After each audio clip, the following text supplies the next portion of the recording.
অচিন্তদা আমাদের বিজেপির বিধানসভার কনভেনার ছিল 2021-এর নির্বাচনে এবং মণ্ডলের প্রেসিডেন্ট ছিল তার আগে।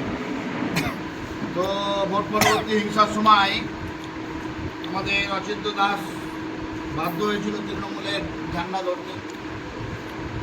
গিরিধারী সরকার হরিহারপুরের 184 নম্বর বুথে আমাদের লড়াকু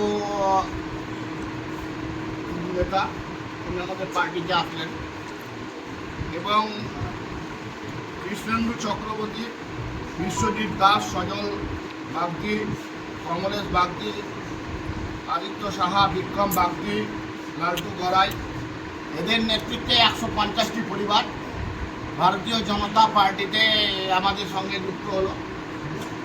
সাঁইথিয়া বিধানসভায় ভারতীয় জনতা পার্টির হাত শক্ত হবে এবং আপনারা দেখবেন যে দিন প্রতিদিন বিন্দু বিন্দু করে সিন্ধুতে রূপান্তরিত হচ্ছে ভারতীয় জনতা পার্টি।